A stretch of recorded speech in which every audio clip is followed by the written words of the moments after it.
guess one of the things, I look at, I know you've done a lot of historical research on what this country looked like through those pictures that you've researched. Yep. So 100 years ago, what's this country look like? Well, see, and that's why it's scary. We were just driving in, and we figured we wanted to do a camera stop here. You got some old growth madrone, and you got some old growth yellow pine that show you about what your stem count was. All these ladder fuels and competing shrubs and conifers are less than 100 years old. So there's a period of time there, weirdly, when we went to an automobile where we need a lot less livestock, so livestock stopped grazing the prairies and the meadows. And so I'm seeing the same pattern here I saw up and down the Coast Range and through the Cascades.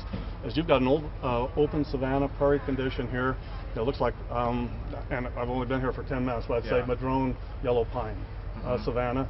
And I guess it was a grassland underneath, and I'm guessing that around the water edge and some of the low gradient areas you've got edible plants, probably bulbs, those types of things.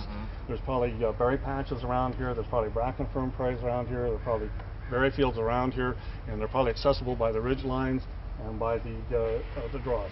So this would be a kind of a hub of a transportation area because it's a lake and there's lots of resources here. Well, I think this may have just been a pond at the time, but okay, yeah. Well, if it's a reservoir, I've only been here 10 minutes, so just by, I'm assuming that was the same 100 years ago. So there's one assumption I'm wrong on. Okay. I'm assuming that they didn't have tan oak industry come through here and log off all the tan oak.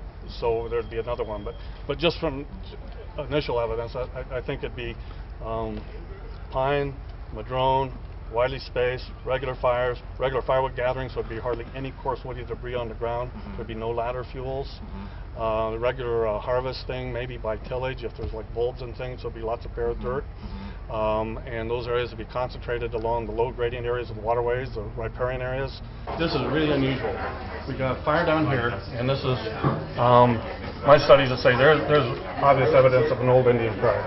That this has never been timberland in here. It wasn't cleared. It was grassland, and it's probably shrinking. What we're looking at here is probably relics of old berry fields and grasslands, that type of thing, bracken fern prairies. So it's really unusual for fires even to affect these. And we got the Tillamook burn in other areas that say, okay, the fire just skips over those old Indian prairies and meadows. And those are the safe areas. That's where the wildlife goes, and that's where people go. Here we've got an instance where we've got the source of ignition not only starting one of those areas, but it's traveled across an extent of the area before it even got to the timber, and then it got up into the canopy. I'm here with Corey Krause, a longtime resident, right on the edge of the Deer Creek fire near where it started. And Corey, I'd like to ask you a little bit about the land use history of the land behind us and how that affected what burned and what didn't burn. We've lived on this property, my family's lived on this property for 32 years, and basically what happened here was the fire came up through our fields, not only burning the fields but also came up into the large timber behind our property. The timber that's immediately behind our property had never had any thinning process done or any management done to it. A strip of timber directly behind it we did log about 2 years ago, and the fire, when it came through, it went through the underbrush, through the underlying trees in the area that hadn't been managed, and just went through there basically like wildfire. And in the area where it got back to where we'd done our thinning 2 years ago, there are several trees that are still green. They're still standing in that area because there's not the ladder fuels in that area. So where you logged, that was a thinning? Yeah. And the trees that lived are mature-sized trees? Yes. But it did protect some of those trees? Yes, it did. Did the fire pick up on the other side of the yes, it picked up on both sides of the logging, and after it burned through the underbrush, then it crowned and rolled back down the hill in the treetops, and that's the damage that you can currently see up here behind us.